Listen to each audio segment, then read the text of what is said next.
আসসালামু আলাইকুম। কি অবস্থা সবার? আশা করি সবাই ভালো আছো। আলহামদুলিল্লাহ আমি অনেক ভালো আছি। তো আজকে তোমাদের জন্য আরো একটা অনশর্ট ক্লাস নিয়ে আসছি। এটা অ্যাডমিশনের উপর বেস করে, এবং তোমরা যারা এই ইউনিটে ভর্তি পরীক্ষা দিবা বা আদার্স যে কোনো জায়গায় তোমার যদি কেমিস্ট্রি এক্সাম থাকে, সেটা যদি এমসিকিউ বেসড হয়ে থাকে, তাইলে আমার এই একটা ক্লাসই যথেষ্ট। আমি তোমাকে এতটুকু কথা দিতে পারি যে এই একটা ক্লাস করার পরে ইনশাল্লাহ পরিবেশ রসায়ন নিয়ে আর কোনো প্রকার কোনো ঝামেলা থাকবে না, ঠিক আছে?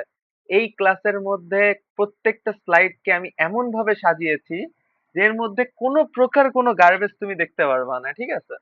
তো আমি ঠিক এইভাবেই তোমার ক্লাসগুলোকে সাজিয়েছি, তোমরা হচ্ছে মোটামুটি দেখতে পারো। ওকে। আর হচ্ছে তোমরা অবশ্যই একটা খাতা কলম নিয়ে বসে পড়ো। প্রত্যেকটা জিনিস তুমি নোট করে রাখবা, টেনশন নাই, আমি স্লাইড দিয়ে দিব, যত তাড়াতাড়ি পারি দিয়ে দিব।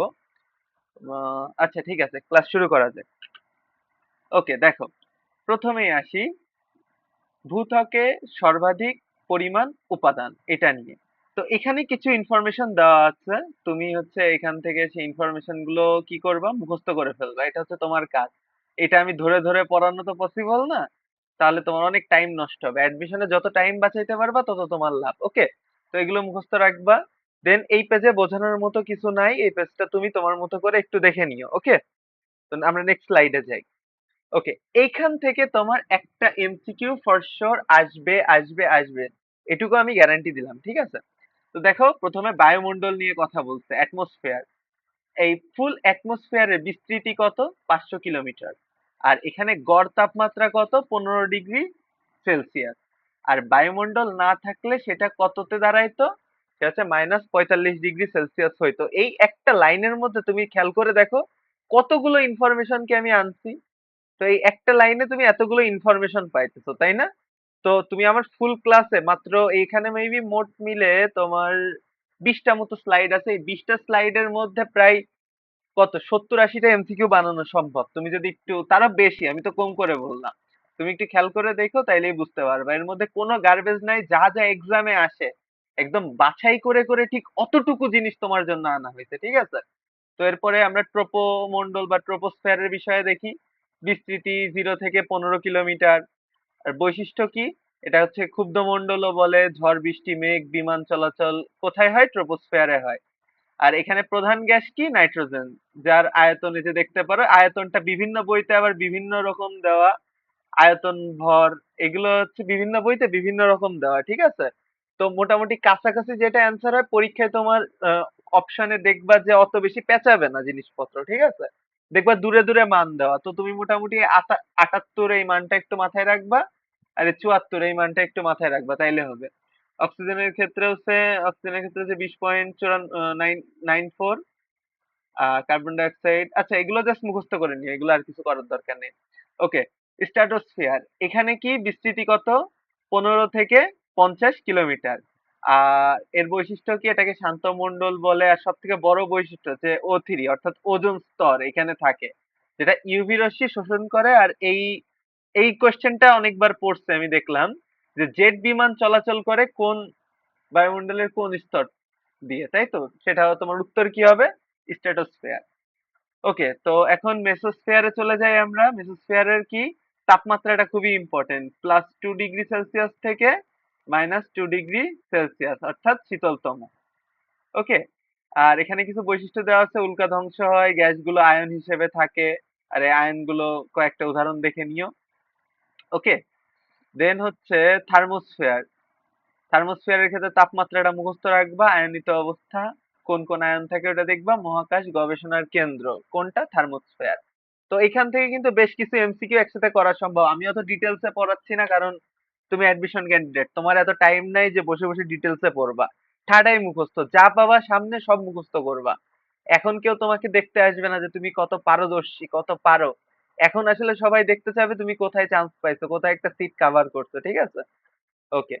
আর তোমাদের জন্য একটা ঘোষণা দিই, যে তোমাদের যদি প্রয়োজন পড়ে, ঠিক আছে, যে আমাদের সবগুলো ক্লাস প্রয়োজন সব চ্যাপ্টারের, সেটা কেমিস্ট্রি হোক, ফিজিক্স হোক, ম্যাথের হোক, তো তোমরা কাইন্ডলি একটু কমেন্ট করে দাও যে ভাই আমাদের ক্লাসগুলো লাগবে, এখনই কমেন্ট করো।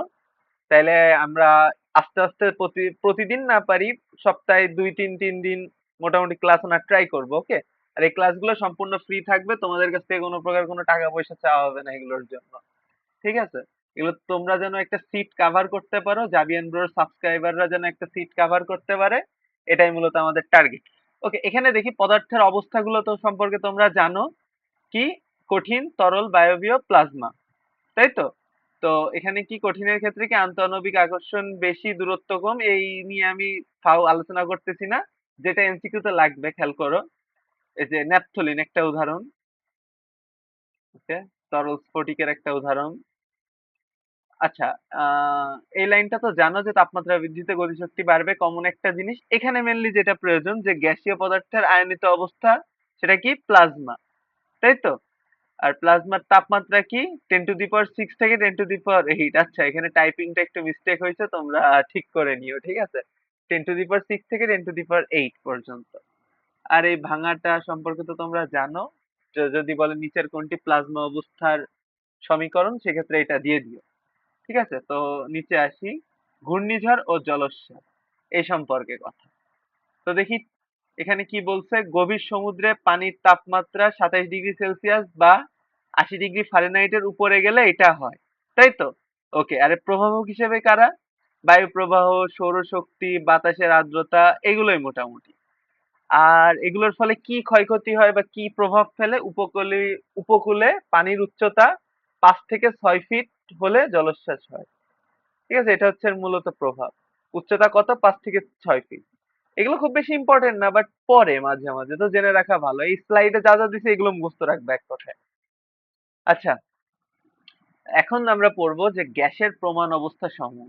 তো এই জিনিসগুলো একটু মুখস্থ রাখা তোমার জন্য খুবই ইম্পর্টেন্ট, যে এসটিপি তে কোনটা কি, এনটিপি তে কোনটা কি, এসএটিপি তে কোনটা কি, এগুলো সব ধরে ধরে তোমাকে একটু কষ্ট করে মুখস্থ রাখতে হবে, ঠিক আছে? প্রথমে যে জিনিসটা দরকার সেটা হচ্ছে এর পূর্ণ নামটা। এখানে কিন্তু অনেক সময় অনেকে কনফিউজ হয়ে যায়, বানানের ক্ষেত্রে বলো বা টি দিয়ে অন্য একটা কোনো অ্যাসপেক্ট দিয়ে দিল, টেম্পারেচার না দিয়ে তুমি ভুল করে ওইটা দাগাই দিয়ে আসলে, এটা যেন না হয়। তুমি প্রত্যেকটা জিনিসপত্র পড়ে পড়ে যাবা, যে এস তে কি, টি তে কি, পি তে কি, তারপর এখানে এন তে কি, টি তে কি, পি তে কি, এস এটি পেতে এখানে কোনটা কি, সেগুলো একটু ক্লিয়ার করে যাবে। এখানে শর্টকাটে লিখছি, তুমি আবার শর্টকাটে লিখো না পরীক্ষায়, ঠিক আছে? আচ্ছা, ঠিক আছে। তো এখন দেখো, এসটিপি তে আয়তন কত মুখস্থ করলাম, তাপমাত্রা কত মুখস্থ করলাম, চাপ কত মুখস্থ করলাম। এখানে এনটিপি তে খেয়াল করো, এখানে আয়তন কত? 24.04। এনটিপি তে আয়তনটা খেয়াল করছো? আর এখানে দেখো তাপমাত্রা কত? 20°C। এখানে কিন্তু ছিল 0°C তাপমাত্রা এসটিপি তে, কিন্তু এখানে 20°C তাপমাত্রা বা 293 কেলভিন।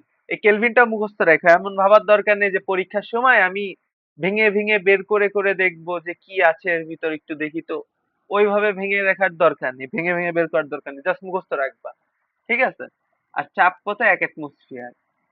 এখানে আমরা দেখি আয়তন 24.789, তাই তো? তো এখানে একবারে তুমি 24.8 মনে রাখতে পারো। তাপমাত্রা কত? 25°C বা কক্ষ তাপমাত্রা, আর 298 কেলভিন। চাপটা মুখস্থ রাখো, কত কিলো প্যাসকেল এটা তো মুখস্থ রাখো। ওকে, এখানে একটা জিনিস খেয়াল করো, ম্যাথ করার সময় এসটিপি বলুক বা এনটিপি বলুক, উভয় ক্ষেত্রে আমার প্রমাণ আয়তন হিসেবে কত ধরে নিতে হবে? 22.4। এটা যেন ভুল না হয়, এটা ভুলের কারণে অনেক ম্যাথ দেখবা ভুল যাবে। অনেকে কি করবে, এই আয়তনটা 24.4 ধরে করবে যখন দেখবে যে এনটিপি দেওয়া। ঠিক আছে, তো এই ভুলটা করো না। আচ্ছা, কিছু জিনিসপত্র মুখস্থ রাখতে হবে, কিছু টুল কিট, এগুলো দিয়ে আমরা আর কি যুদ্ধে নামবো। তো সর্বজনীন গ্যাস ধ্রুবক বা আর এর মান, আর এর মান লিটার অ্যাটমসফিয়ার এককে কোনটা, এসআই এককে কোনটা, এগুলো আমাকে দেখতে হবে। আর সাথে সাথে দেখতে হবে যে কোথায় কোনটা ইউজ করব। ওকে, তো ইউজ ফর, এখানে খেয়াল করো, সক্রিয়ণ শক্তির ক্ষেত্রে আমরা আর এর মান এটা ইউজ করব, গতিশক্তির ক্ষেত্রে এটা ইউজ করব, আরএমএস বেগের ক্ষেত্রে, নান্স সমীকরণের ক্ষেত্রে। আর বাকি যা যা আছে তাদের ক্ষেত্রে আমরা কাকে ইউজ করব? লিটার অ্যাটমসফিয়ার কে ইউজ করব। ক্লিয়ার? আশা করি ক্লিয়ার। সিজিএস একক। আরেকটা জিনিস মনে রাখতে পারো, যে চাপের মান যদি দেওয়া থাকে, ঠিক আছে, অ্যাটমসফিয়ারে, সেক্ষেত্রে এইটা বের করতে পারবা, মানে এটা দিয়ে কাজ চালাইতে পারবা। আর যাই হোক, আচ্ছা, এবার সিজিএস একক। সিজিএস এককে এটা মুখস্থ রাখবা মানটা, আর এককটা মাস। ঠিক আছে? সিজিএস এককে শুধু মান মুখস্থ রাখলে হবে না, এককটাও মুখস্থ রাখতে হবে। আর ক্যালোরি এককের কথা মুখস্থ রাখবা। এগুলো কিন্তু বের করে করে পরীক্ষার হলে টাইম পাবা না, এগুলো মুখস্থ তোমাকে রাখতেই হবে। ওকে? এখন আসি বোল্টজম্যান ধ্রুবক। বোল্টজম্যান ধ্রুবকের ক্ষেত্রে দেখো, এখানে সূত্র দেওয়া আছে K is equal to R by N A. এই সূত্র থেকে এইটা ডিরেক্টলি তোমার মান আসে, তো তোমাকে সূত্রটাও মুখস্থ রাখতে হবে। ঠিক আছে? আর সাথে মানটাও মুখস্থ রাখতে হবে, পরীক্ষার সময় বের করার টাইম পাবা না। আমি কিন্তু বারবার বলতেছি পাবা না, যে তুমি বসে বসে আর এর মান বসাইলা, দেন অ্যাভোগাড্রো নাম্বার দিয়ে তুমি ভাগ দিয়ে দিলা, বের হয়ে গেল। এমনি পরীক্ষার সময় হবে না, পরীক্ষার সময় তোমার কাছে ক্যালকুলেটর থাকবে না। এখন দেখি চাপের কিছু একক, এই ফুল লাইনটা মুখস্থ করে ফেলবা। ঠিক আছে? এই পিএসআই এসব লাগে না, এই পর্যন্ত মুখস্থ করলে হচ্ছে। ঠিক আছে? টরও কিন্তু লাগবে। আচ্ছা, আয়তনের একক, এই একক গুলো মুখস্থ রেখে ফেলবা। আর এক ব্যারেল সমান সমান কত লিটার, এটা একটুখানি কষ্ট করে মুখস্থ রাখবা। এটা ইউনিক লাগছে, কখনো হয়তো বা পড়োনি আমি জানি, বাট রেখে দিও, কাজে লাগতে পারে। হ্যাঁ? আর সব এককে কনভার্ট করা তো শিখছো, আমি আর না বলি। এখন থেকে আসি আসল জিনিসপত্র। ঠিক আছে? এর আগে যেগুলো পড়তেছিলাম তাহলে সেগুলো কি নকল ছিল? না রে ভাই, সেগুলো নকল ছিল না। আচ্ছা দেখো, এখানে কি আছে দেখো। বয়েলের সূত্র। বয়েল, হ্যাঁ, আমি এভাবে মনে রাখতাম, বয়েল কোন একটা জিনিসকে ফোটানো হচ্ছে, ফোটালেই তো বয়েল হয়, তাই না? এটা আবার সিরিয়াসলি নিও না, আমি জাস্ট মনে রাখার জন্য বলতেছি। তো বয়েল যেহেতু ফোটানোর জন্য হয়, তাহলে ফোটাইতে তাপমাত্রা লাগবে, তাহলে তাপমাত্রা স্থির। স্থির তাপমাত্রায় কোনো কিছু বয়েল হয়ে যায়, আমি এমনি মনে রাখতাম আর কি। তুমি এমনি মনে রাখতে পারো যে বয়েলের সূত্রতে টি স্থির। আর বয়েলের সূত্রের কোর লজিকটা কি? ভি সমানুপাতিক 1/p, অর্থাৎ আয়তন চাপের ব্যস্তানুপাতিক সম্পর্ক। কিন্তু চাপের সাথে আবার যে ঘনত্ব আছে বা ডেনসিটি আছে, সেটা কিন্তু আবার কি সম্পর্ক বলতো? সমানুপাতিক সম্পর্ক। তো এর থেকে যে ইকুয়েশনটা দাঁড়ায়, এই ইকুয়েশনটা, শুধু ইকুয়েশনটাই মাঝে মাঝে ডিরেক্টলি তোমার চট্টগ্রাম ইউনিভার্সিটিতে দিয়ে দেয়, খেয়াল করে দেখবা। শুধু ইকুয়েশনই চট্টগ্রাম ইউনিভার্সিটির অপশনে থাকে, অনেক বেশি থাকে। তারা এই টাইপের কোশ্চেন কেন এত করে আমি জানি না, বাট করে অনেক বেশি। যাই হোক, দেন এখানে দেখো আইসোথার্মের একটা, ওকে। তো এখন দেখো, যখন চাপের সাথে ডিরেক্টলি 1/v, অর্থাৎ আয়তন, এরা তো একে অন্যের সাথে সমানুপাতিক, তাই না? এখানে ভি সমানুপাতিক 1/p দেওয়া, বাট এখানে পি সমানুপাতিক 1/v, একই তো কথা, উলট পালট করে। তো দেখো, এরা দুইজন তো একে অন্যের সাথে সমানুপাতিক, ভির সাথে না হয় পি ব্যস্তানুপাতিক আমি মানলাম, কিন্তু ভির সাথে 1/p তো আর ব্যস্তানুপাতিক না, তাই না? সমানুপাতিক। তার মানে কি? এটা এই যে এমনে ঊর্ধ্বগামী থাকবে। এখন দেখো, এখানে কি, যখন আমার সমানুপাতিক না হয়ে ব্যস্তানুপাতিক সম্পর্ক হচ্ছে, পির সাথে ভির সম্পর্ক কি ব্যস্তানুপাতিক, তখন সেটা কি হবে? অর্ধবৃত্তীয় আকার হবে। ওকে। দেন দেখো পিভি, যখন পিভির সাথে পির সম্পর্ক থাকবে, এখানে সরি, পিভির সাথে যখন পির সম্পর্ক থাকবে, তখন দেখো এটা এক্স অক্ষের সমান্তরাল হবে। পিভির সাথে পির সম্পর্ক, এটা এক্স অক্ষের কি? সমান্তরাল। আর ভির সাথে পির সম্পর্ক, ওকে, এগুলো দেখে নিও জাস্ট সিম্পলি। ওকে? আচ্ছা, একটা প্রবলেম দেখি। 10 অ্যাটমসফিয়ার চাপে 50 লিটার হিলিয়াম গ্যাস সিলিন্ডারে আছে। ওকে। তো এখান থেকে আমি পির মানটা পাচ্ছি, এখান থেকে আমি ভির মানটা পাচ্ছি। আচ্ছা, এখন এত আয়তনে কতগুলো বেলুন পূর্ণ করা যাবে? এখানে মেবি আরেকটা ভি পাচ্ছি, যেটাকে ভি বার ধরলাম বা ভি2 ধরলাম। যাই হোক, কতগুলো বেলুন পূর্ণ করা যাবে, বেলুনের চাপও আবার দিয়ে দিছে। ঠিক আছে? তো বেলুনের চাপটা সবই দিছে। তো কতগুলো বেলুন করা যাবে, তাই না? হিসেব তো তাই দাঁড়ায়। কি আমরা একটা সূত্র শিখছি, সেটা কি? পি, পির সাথে যদি ভির কোনো সম্পর্ক থাকে, সেক্ষেত্রে হচ্ছে তোমার P1V1 is equal to P2V2। এটা তো শিখছি। তাহলে কতটি বেলুন আছে, এই আবার কিভাবে বের করবো? এটা একটা ঝামেলা হয়ে গেল। তো কোনো ঝামেলাই না। দেখো, কতটি সেটা সম্পর্ক কিভাবে হবে? তুমি এই পাশের কোন একটা জিনিসকে, সরি, এটা কার সাথে আছে? প্রথমটার সাথে। তাহলে এই প্রথমটাকে এই পাশে নিয়ে আসবা, তাহলে P2 into V2 by P1 by V1, sorry, P1 into V1। তো এটা আমরা হচ্ছে কাটাকাটি করলে যে মানটা আসবে ওইটা কি আমার বেলুনের সংখ্যা, তাই তো? এর সাথে একটা এন গুণ আছে, এন সংখ্যক P1 V1। যাই হোক, ওকে। এখন আমরা চার্লসের সূত্রতে আসি। চার্লসের সূত্রতে কি, চার্লস হচ্ছে, আমি এমনি থিঙ্ক করতাম, ঠিক আছে? চার্লস হচ্ছে ওয়েস্ট ইন্ডিজের একটা প্লেয়ারের নাম। সে যখন ব্যাটিং করতে নামে তখন সে প্রেসার রিলিজ করে দেয় বা তার প্রেসার স্থির রেখে দেয়, এভাবে আমি থিঙ্ক করতাম। তো চার্লস মানেই কি, চাপ স্থির। তো চাপ স্থির মানে কি, ভি সমানুপাতিক টি, এটা হচ্ছে মেন কোর লজিক। এখানে পি স্থির থাকবে অর্থাৎ চাপ স্থির থাকবে। আর ডেনসিটির সাথে সম্পর্ক কি, 1/T। তো এই সূত্রগুলো তুমি ইজিলি ক্যাপচার করে দিতে পারবা, আমার বক বক করে লাভ নেই এখানে, ঠিক আছে? তো দেখো, এখানে লেখচিত্র দেখি, মূল বিন্দুগামী কি, ভির সাথে টির সম্পর্ক কেন, কারণ এরা সমানুপাতিক সম্পর্কে আছে, কমন সেন্স।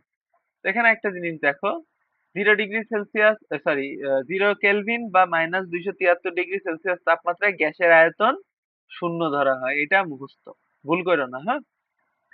আচ্ছা, এখান থেকে দেখি, 27 ডিগ্রি সেলসিয়াস তাপমাত্রায় 5 লিটার গ্যাস আছে, এখানে টি দেওয়া, ভি দেওয়া, দেন এত তাপমাত্রায় কতটুকু গ্যাস বেরিয়ে যাবে, মানে V2 চাইছে এক কথায়, বোঝা যাচ্ছে।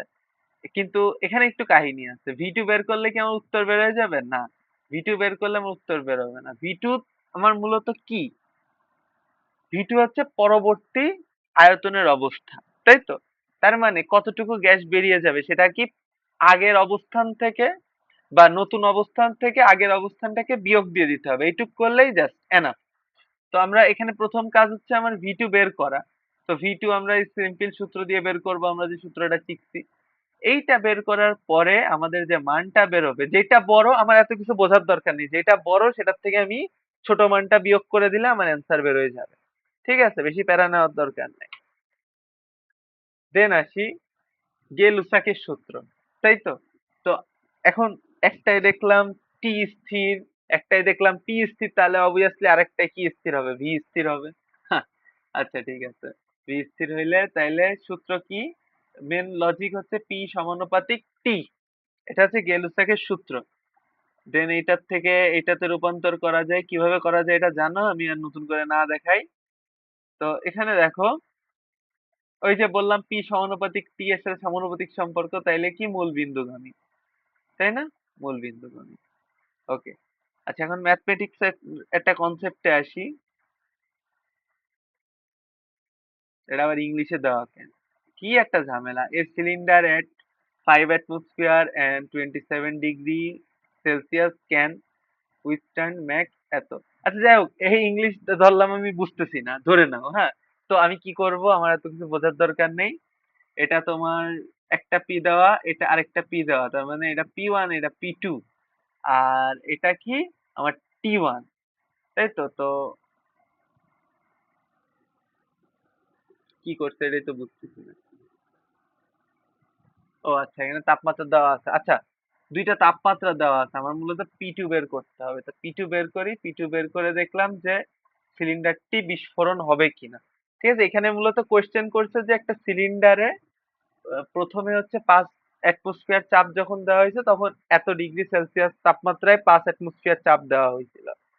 এখন ওইটার ম্যাক্স যে ক্যাপাসিটি সেটা হচ্ছে 5.1 অ্যাটমসফিয়ার। তা এখন কোয়েশ্চেন হচ্ছে যে 37 ডিগ্রি সেলসিয়াস তাপমাত্রায় যে নতুন চাপটা তৈরি হবে, সেই চাপে কি তোমার সিলিন্ডারটা বিস্ফোরণ হয়ে যাবে কি না, এটা হচ্ছে কোয়েশ্চেন। তো সিম্পলি বুঝতে পারতেছো, P2 মান বের করলে হয়ে যাচ্ছে যে P2 মান যদি ওই ম্যাক্স ক্যাপাসিটির থেকে বেশি হয়ে যায় তাহলে বিস্ফোরণ হয়ে যাবে। তো এখানে ওইটাই হয়েছে। তো এটা একটু কষ্ট করে বুঝে নিও। আচ্ছা, সমন্বয় সূত্র বা কম্বাইন গ্যাস ল। তো সমন্বয় সূত্র থেকে দেখি P1 V1/T1, P2 V2/T2, মানে এর সমন্বয় সূত্র কি, তিনটাকে আমি একসাথে করছি, করার পর এই সূত্রটা আসছে। আচ্ছা, অ্যাভোগাড্রোর সূত্র, এটা হচ্ছে ভি সমানুপাতিক এন, যেখানে পি আর টি স্থির। তো এখান থেকে তুমি এই যে এই মেন সূত্রটা পেয়ে যাচ্ছ। এখানে আমরা দেখি, সমায়তনে সকল গ্যাসে মোল সংখ্যা ও পরমাণুর সংখ্যা সমান, সেটা মুখস্থ রাখি। আচ্ছা, এখন আমরা দেখি আদর্শ গ্যাসের সমীকরণ। এই সমীকরণ থেকে, আদর্শ গ্যাসের সমীকরণ সম্পর্কে তোমাদের ধারণা আছে যে PV is equal to NRT. তো এটার থেকে দেখো, এন এন কে ভাঙাইলে ডাব্লিউ বাই এম হয় না? এন কে ভাঙাইলে কি হয়? W by M. তো সেটাই এখানে দেখো হইছে। আরে ভি কে ওই পাশে নিয়ে গেছে। আবার ভি কে যদি এই পাশে রাখে তাইলে ওই সেমই সূত্র, ঠিক আছে? আর এখানে দেখো ডি, এই D, D is equal to PM by R T, এটা মুখস্থ রাখো। আচ্ছা, এখানে হচ্ছে কিছু কিছু ম্যাথ দেওয়া আছে, যখন এত তাপমাত্রা দেওয়া, এত চাপ দেওয়া, আর এই ডাব্লুর মান দেওয়া আছে, তখন আমার কি হবে? তখন এই যে এই সূত্র দিয়ে আমি ভির মান বের করতে পারবো, মানে ভির মান চাইছে এক কথায়। তো ভির মান তো বের করব। এখানে একটা জিনিস দেখো, পির মান আমি যদি অ্যাটমসফিয়ারে নিই, কথাটা ভালো করে বুঝে, অ্যাটমসফিয়ারে নিই, এখানে দেখো 76 সেন্টিমিটার, তাই না? তাহলে এটা 76 দ্বারা ভাগ দিলেই তো অ্যাটমসফিয়ারে চলে আসতেছে। তাহলে এটা যদি আমি অ্যাটমসফিয়ারে নিই, তাইলে আমার আর এর মান অবশ্যই লিটার অ্যাটমসফিয়ারে নিতে হবে, লিটার অ্যাটমসফিয়ারে মাস। ডাব্লুর মান তো এই যে 2.8, আর এখান থেকে 300 কি, এটা কেলভিনে নিতে হয়, তাপমাত্রা জানো। তো সেখান থেকে আমার লিটার বেরোয় যাচ্ছে। ওকে, দেন এখানে দেখি কি দিচ্ছে, 4 গ্রাম হিলিয়াম গ্যাসের সমীকরণ। তো এখানে কিছুই না, এন এর মান বের করলাম, PV is equal two nRT তে এন এর মানটা বের করে দিলাম। তাহলে এখানে কি PV is equal two RT. এখানে হচ্ছে বিভিন্ন কিছু দিয়ে বলতে পারে, যেমন 16 গ্রাম এইচ টু গ্যাসের সমীকরণ বলতে পারে, বিভিন্ন ভাবে বলতে পারে, ঠিক আছে? তোমার কনফিউজ হওয়ার দরকার নেই, তুমি জাস্ট এন এর মানটা বের করে জায়গা মতো বসাই দিও, তাইলেই হবে। আচ্ছা, এখন এরপরে আমার কাজ কি? তো সেটা দেখি, এর পরবর্তী কাজ ঘনত্ব দিয়ে কাজ। প্রমাণ অবস্থায় ও টু এর ঘনত্ব কত? তো ও টু এর ঘনত্ব, আমি তো ঘনত্বের একটা সূত্র শিখছি, পিএম বাই আর টি। তো এখন পি প্রমাণ অবস্থা বলছে, তাহলে কি হবে? 1 অ্যাটমসফিয়ার হবে পির মান। ওকে, এম এর মান তো ও টু থেকে আমি পাচ্ছি, আর এর মান মুখস্থ। কিন্তু কথা হচ্ছে, যখন আমি অ্যাটমসফিয়ারে নিছি, আমি আগেও বলছি পির মান অ্যাটমসফিয়ারে নিছি মানে আর এর মান আমার কিসে নিতে হবে? পির মান অ্যাটমসফিয়ারে নিছি মানে আর এর মান আমার মাস্ট বি লিটার অ্যাটমসফিয়ারে নিতে হবে। আর টির মান কি প্রমাণ অবস্থায় কি হবে? কক্ষ তাপমাত্রা হবে না, 0 ডিগ্রি সেলসিয়াস তাপমাত্রা হবে। এখন এটারে আমি গ্রাম পার লিটার এককে পেয়ে যাচ্ছি। আচ্ছা, দেন দেখি,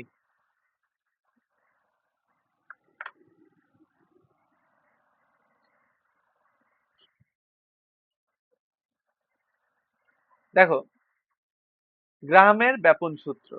তো গ্রাহামের ব্যাপন সূত্র তো আমরা মোটামুটি জানি, যে আর সমানুপাতিক 1/d, অর্থাৎ ঘনত্বের বর্গে, সরি, ঘনত্বের বর্গমূলের ব্যস্তানুপাতিক। তাই তো? আরেকটা কি?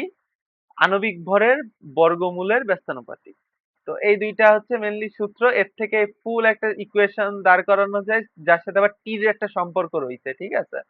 টির ক্ষেত্রে খেয়াল করো, এখানে মেবি ওটা দেওয়া হয়নি, আমি লিখে দিচ্ছি। আর সমানুপাতিক টি ইনভার্স, মানে টি ইনভার্স বলতে বোঝাইতেছে যে আর এর সাথে ব্যস্তানুপাতিক সম্পর্ক। আচ্ছা, এইভাবে বুঝতে অসুবিধা হলে সমস্যা নেই, এভাবে দি 1/t। এবার খুশি? আচ্ছা, আর এর সাথে টি সম্পর্ক ব্যস্তানুপাতিক, ঠিক আছে? অর্থাৎ টির মান যত কম হবে তার ব্যাপন হার তত বেশি হবে, এমন কাইন্ড অফ। তো এখানে কিছু ম্যাথ আছে, ম্যাথ গুলো অনেক ইজি, আমার দেখানো মানে টাইম ওয়েস্ট। তো তুমি এখান থেকে একটু কষ্ট করে দেখে নিও, ঠিক আছে? এটা খুবই ইজি কিন্তু ম্যাথ, সমস্যা হবে না আশা করি। তারপর এখানে দেখো, এইটাও অনেক বেশি ইজি। এই যে এখানে ব্র্যাকেট দেওয়া বলতে বোঝাচ্ছে যে এম সিএল টু, এমন বোঝাচ্ছে, ঠিক আছে? এটা আবার অন্য কিছু ভাবো না, যে গুণ টুন ভাবো না, ঠিক আছে? এখানে জাস্ট মান বসাই দিলেই হচ্ছে, এখানে তেমন কোনো প্যারা নেই, এটা হুদাই শিখায় লাভ নাই। মানে শিখায় লাভ নাই বলে বুঝাইতে চাচ্ছি যে এখন বলে লাভ নাই, তুমি নিজেই করে নিতে পারবা, ঠিক আছে? আমি জাস্ট রিভিউ দিচ্ছি একটা। এখন দেখো ডাল্টনের আংশিক চাপ সূত্র। তো এটা থেকেও মোটামুটি এমসিকিউ টেমসিকিউ আসে। তো দেখো ডাল্টনের আংশিক চাপ সূত্রতে আমাদের কি বলা হয়েছে, দেখো তিনটা সিলিন্ডারের চাপ একত্রিত করলাম, সেই পি টোটালটা কি, তিনটা তিনটা বা চারটা বা পাঁচটা, যে কয়টা হোক, এন সংখ্যক সিলিন্ডারের যোগফলের সমান। কিসের যোগফল? চাপের যোগফলের সমান। ওকে, তো এখান থেকে আমরা একটা মোল ভগ্নাংশ বা মোল ফ্র্যাকশনের সূত্র যদি বের করতে চাই, তাহলে দেখো এক্স এ সমান সমান এন এ বাই এন, অথবা সেটা বলতে পারো is equal to P A by P, অর্থাৎ আংশিক চাপ বাই মোট চাপ। আংশিক মোল বাই মোট মোল। ঠিক আছে? আচ্ছা,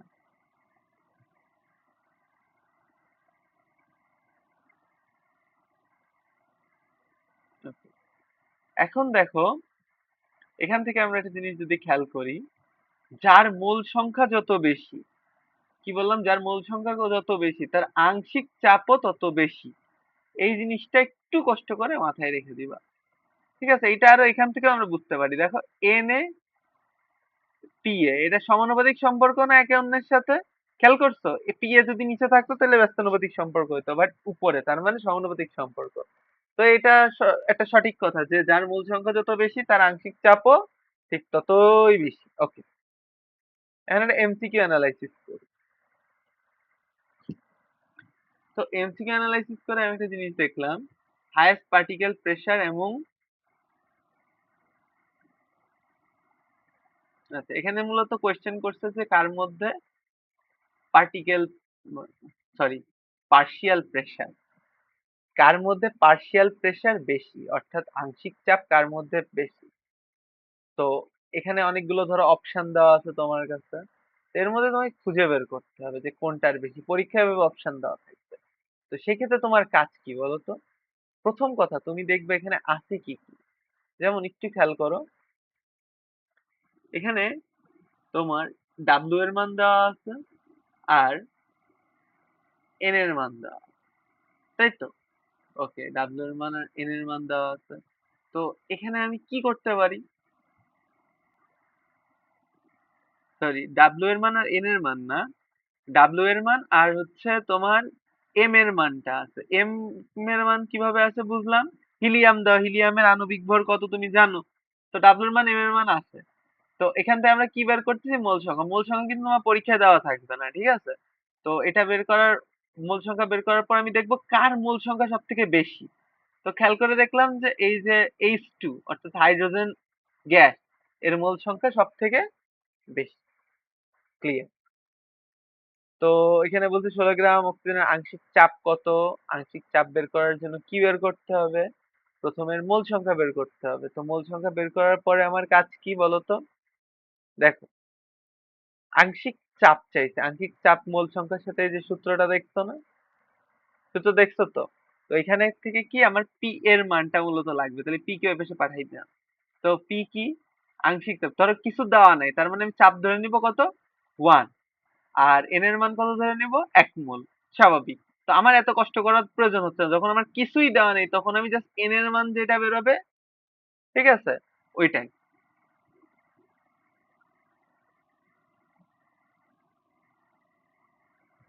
আচ্ছা, এটাই মেবি একটু ভুল আছে, তোমরা একটু চেক করে নিও, ঠিক আছে? আমি চেক করে দেখি, স্লাইড ঠিক করে নিয়ে দিব দিব। এটা একটু কষ্ট করে তোমরা নিজেরা দেখে নিও, আমি দেওয়ার চেষ্টা করব ঠিক করে। দেন দেখি বায়ুমণ্ডলে N2 এর আংশিক চাপ কত। তো এটা ইজি, এটা করতে পারবা ইজিলি।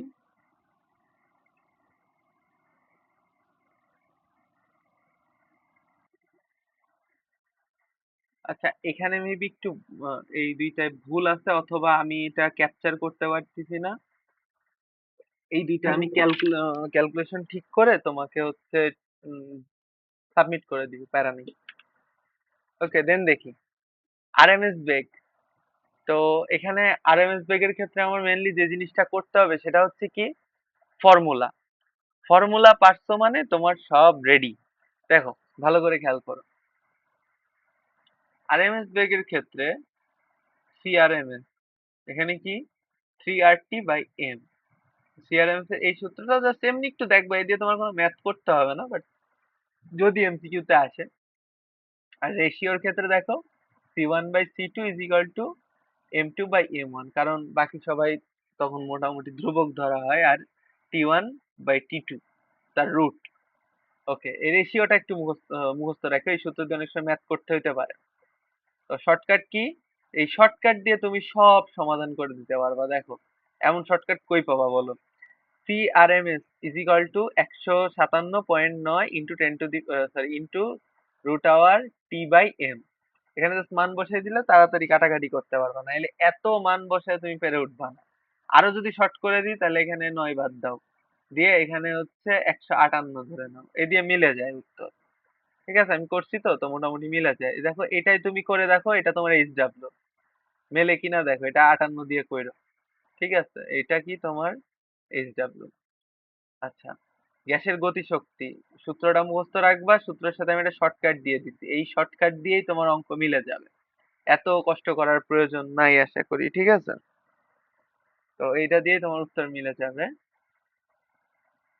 এখানে তুমি এটা করে দেখো, এইভাবে এত কষ্ট করে করার দরকার নেই। ঠিক আছে, এই যে 12.47 × NT, এটা মুখস্থ রাখলেই তোমার এনা।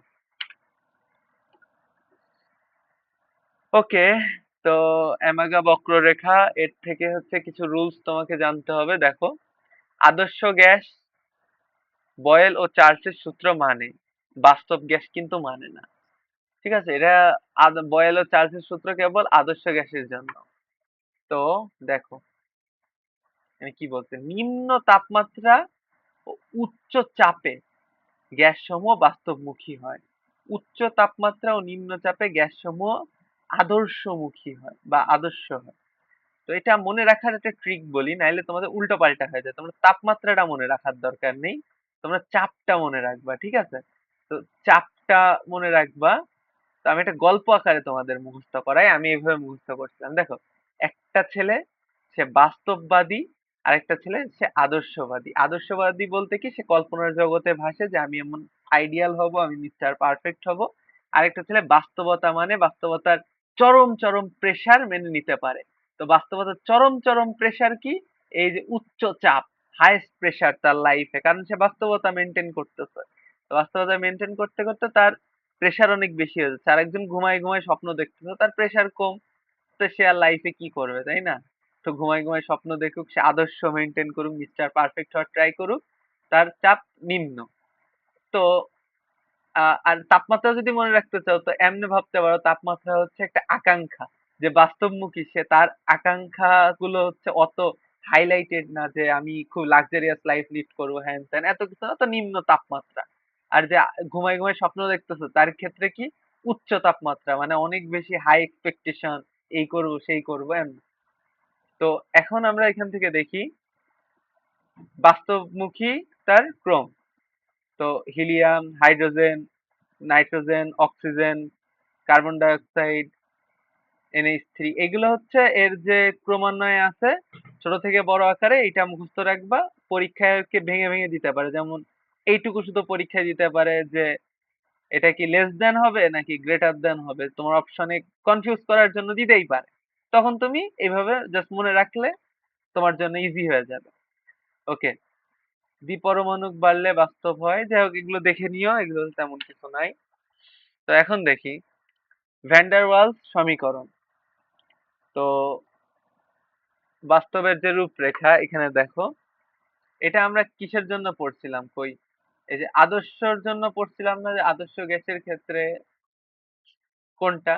তো এটাকে যদি আমরা বাস্তবে রূপ দিতে চাই, তাহলে ঠিক এমন হবে। ওকে, তো দেখো এখানে এ এর একক কি, এককটা একটু মুখস্থ রাখবা, বি এর এককটা মুখস্থ রাখবা, তাইলেই হচ্ছে। ওকে, বি এর একক মুখস্থ রাখলা, আর তেমন কিছু নাই।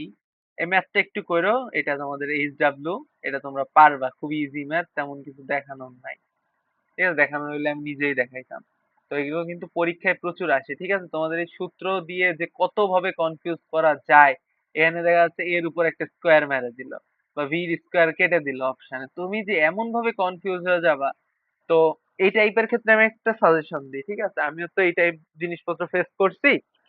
তো তোমাদের মোটামুটি বলি, তোমরা যখন দেখবা এরকম চারটা অপশন আছে খুবই কনফিউজিং, তুমি তখন অপশন গুলো ঢেকে ফেলাই দিবা, দিয়ে তোমার তো এই সূত্র মুখস্থ আছে, তুমি জাস্ট সিম্পলি সূত্রটা লিখে ফেলবা, লিখে এইবার তোমার অপশনের সাথে মিলাবা যে কোনটা সঠিক। নাহলে তুমি যদি অপশন দেখো, তোমার মাথা ফাথা হ্যাং হয়ে যাবে। ঠিক আছে, তো জুল থমসন প্রভাব। তো এখানে দেখো কনসেপ্ট কি, গ্যাসকে তরলীকরণ, এই প্রভাব কাজে লাগিয়ে, মানে কাজে লাগে আর কি। তো এক্সপেকটেশন কি, হাইড্রোজেন হিলিয়াম এই প্রভাব মানে না, এক্সপেকটেশন না, সরি এক্সেপশন। ঘুম আসতেছে, এই জন্য আমি কি যে পড়তেছি নিজেই বুঝতেছি না। যাই হোক, এটা কি হাইড্রোজেন আর হিলিয়াম, এই হচ্ছে প্রভাবটা মানে না। কোন প্রভাব? জুল থমসন প্রভাব, পরীক্ষায় কিন্তু আসতে পারে। দেন দেখি, কার্বন ডাই অক্সাইডের ক্রান্তি তাপমাত্রা কত? এত। আর চাপ এত। ক্রান্তি তাপমাত্রা, ক্রান্তি চাপ। মনে রাখবা, গ্রিন হাউস গ্যাসের ক্ষেত্রে কি carbon die oxide highest impact factor, সবচেয়ে বেশি প্রভাব ফেলে কি সিএফসি। ঠিক আছে, আর আদার্স কি কি আছে এটা দেখবা। তো মেনলি এই দুটো ইম্পর্টেন্ট, সিএফসি কোথায় কাজ করে আর অক্সিজেন কোথায়। অক্সিজেনের অংশগ্রহণ বেশি কিন্তু প্রভাব ফেলতেছে বেশি সিএফসি। আচ্ছা, অ্যাসিড বৃষ্টির ক্ষেত্রে পিএইচ এর মান হবে 5.8 এর, সরি 5.6 এর কম, তাই তো? ওকে, আর মেন কালপ্রিট কারা? সক্স আর নক্স, তাই তো? সক্স আর নক্স, এইগুলাই আর কি মেনলি। তো তারপরে দেখি আর কি আছে। Nitrogen fixation. নাইট্রোজেন ফিক্সেশনের ক্ষেত্রে তিন ভাবে করা যায় দেখো। প্রাকৃতিক উপায়ে, কৃত্রিম উপায়ে। প্রাকৃতিক উপায়ে কি? বজ্রপাতের মাধ্যমে। আর বায়োলজিক্যালি অর্থাৎ মাটির নিচে, তাই তো? ওকে, তো মোটামুটি দেখি এখানে প্রাকৃতিক ভাবে যেটা দেখবা সেটা হচ্ছে এই সমীকরণটা মুখস্থ রাখো, কত তাপমাত্রায় বজ্রপাত সৃষ্টি হচ্ছে এটা মুখস্থ রাখো। আর কৃত্রিম উপায় বলতে কি? হেবার প্রণালীর মাধ্যমে। আর কি? বার্কল্যান্ড আইডে প্রণালীর মাধ্যমে। আচ্ছা, আর হচ্ছে বায়োলজিক্যাল সিস্টেমে কি? মটর সিম, এগুলোর কি? সিম্বায়োটিক প্লান্ট জাতীয় জিনিসপত্রের মাধ্যমে। কি? উদ্ভিদ থেকে প্রাণী দেহ, প্রাণী থেকে উদ্ভিদ দেহে কি? ফিক্সেশন। মানে এভাবে একটা সাইকেল চলতে থাকে, সাইকেল কমপ্লিট হয়। আচ্ছা, এখানে ডিও, বট, কড, টিডিএস, পিএইচ এগুলোর পূর্ণরূপ দেওয়া আছে, মুখস্থ রাখো। তারপরে হচ্ছে ডাব্লিউএইচওর স্ট্যান্ডার্ড মানটা দেওয়া আছে আর্সেনিক দূষণের ক্ষেত্রে বাংলাদেশের সর্বোচ্চ কত, বা বাংলাদেশের সেফ লিমিট কত, হেলথ ইম্প্যাক্ট কি কেমন, এগুলো একটু মুখস্থ রাখো, ঠিক আছে? এই যে ব্ল্যাক ফুড ডিজিজ, ওই এই যে ব্ল্যাক ফুড ডিজিজ হয়, এই জিনিসটা কিন্তু মাথায় রাখবা। কিসের কারণে? আর্সেনিকের কারণে। আর ডাব্লিউএইচও আর বাংলাদেশের ক্ষেত্রে যেন গুলাই ফেলো না, ঠিক আছে? মনে রেখো। আচ্ছা, আরহেনিয়াস মতবাদের ক্ষেত্রে কি? সিম্পলি মনে রাখবা যে জলীয় দ্রবণে হাইড্রোজেন ত্যাগ করলে অ্যাসিড হয়, আর ওএইচ আয়ন ত্যাগ করলে কি? ক্ষার হয়। এটা সিম্পলি মুখস্থ রাখলে হচ্ছে আরএনএস মতবাদে হচ্ছে অ্যাসিড কারা, বেস কারা, মুখস্থ রাখবা। এটা ইজি, এটা সিম্পল। আমরা যে অ্যাসিড ক্ষারের তত্ত্ব জানি সেগুলাই। ব্রনস্টেড লাউরি হচ্ছে প্রোটনীয় মতবাদ, একই কথা। এইটার অনুযায়ী কি দেখো, একটা হচ্ছে প্রোটন ত্যাগ করে, আর একটা হচ্ছে প্রোটন গ্রহণ করে। এটা কিন্তু একটু ভিন্ন, ঠিক আছে? আমাদের কমন মতবাদ থেকে একটুখানি ভিন্ন। আসো দেখি। HCl আর NH3 এদের বিক্রিয়ায় এখানে তোমার কি হচ্ছে দেখো, ক্লোরিন মাইনাস আর NH4 প্লাস। অর্থাৎ হাইড্রোজেন থেকে কি করছে? হাইড্রোজেন একটা প্রোটন ত্যাগ করছে। ত্যাগ করে কিসে রূপান্তরিত হয়েছে দেখো? NH3 তে, তাই তো? NH3 তে ধরো কি বলতেছি, HCl হচ্ছে একটা হাইড্রোজেন ত্যাগ করে কাকে দিছে? NH3 কে দিছে। সেই NH3 কি? NH4 প্লাসে রূপান্তরিত হয়েছে, তাই তো? দেন আর এই যে এই HCl ছিল অর্থাৎ হাইড্রোক্লোরিক অ্যাসিড, সে নিজে কিসে রূপান্তরিত হয়েছে? ক্লোরিন মাইনাসে রূপান্তরিত হয়েছে, বা ক্লোরিন আয়নে। তাহলে এর থেকে একটা জিনিস বোঝা যাচ্ছে যে যে প্রোটন ত্যাগ করছে সে কি? অম্ল, তাই তো? আর যে প্রোটন গ্রহণ করছে সে কি? বলো, যে হচ্ছে ত্যাগ করছে আর যে গ্রহণ করছে সে কি? ক্ষার। কি ক্ষার? অনুবন্ধী ক্ষার। আচ্ছা, এখান থেকে তোমরা এটা দেখে নিতে পারবা, সমস্যা নেই।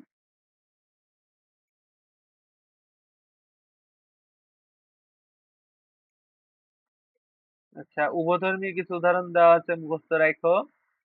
আর যত শক্তিশালী অ্যাসিড তার অনুবন্ধী ক্ষার ততই দুর্বল, এই জিনিসটা মুখস্থ রাখো। আর অ্যাসিডের স্ট্রেংথ, ঠিক আছে, স্ট্রেংথটা মুখস্থ রাখো।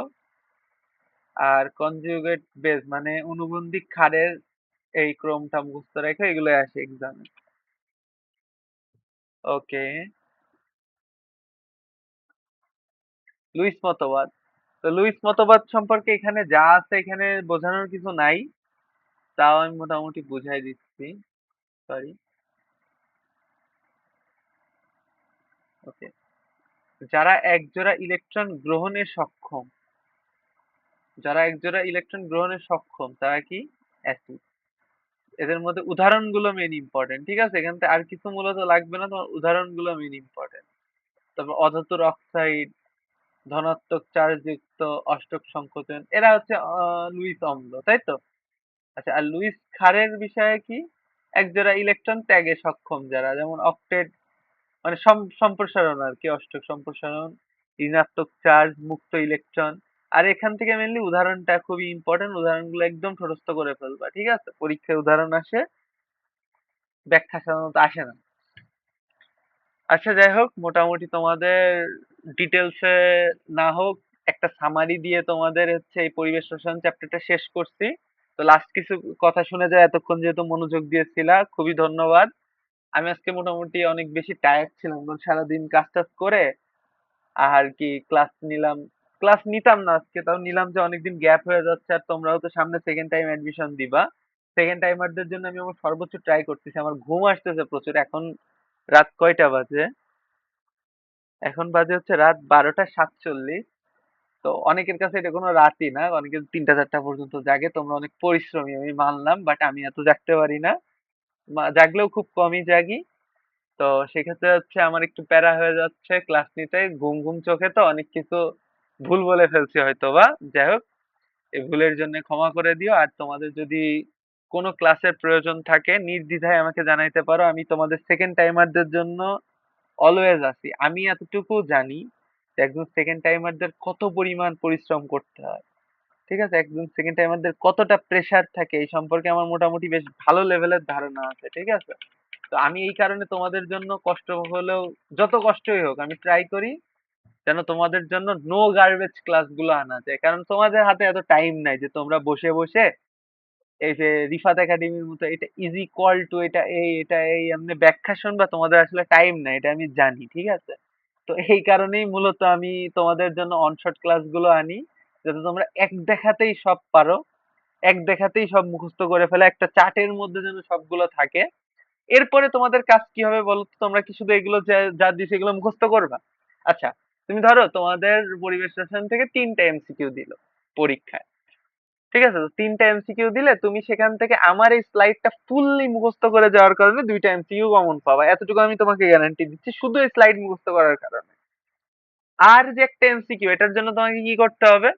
কোশ্চেন ব্যাংক সলভ করতে হবে। তুমি ঢাবির কোশ্চেন ব্যাংক নিয়ে বসবা, তুমি জাবির কোশ্চেন ব্যাংক নিয়ে বসবা, তুমি চবির কোশ্চেন ব্যাংক নিয়ে বসবা, মানে কোশ্চেন ব্যাংক সলভ করতে করতে তুমি পাবা। আমি মোটামুটি এখানে যা যা জিনিস দিছি তা কোশ্চেন ব্যাংকের মধ্যেই ছিল, তো সেই জন্য মোটামুটি সবই দেখবা কমনই আসে। তো যাই হোক, আমি মোটামুটি স্লাইডটা সুন্দরভাবে সাজাইছি তোমাদের জন্য, তোমরা মুখস্থ করে পড়ে নিও। ওকে? তো সবাই ভালো থেকো, আর কি কি লাগবে কমেন্ট করে জানাই দিও। আল্লাহ হাফেজ।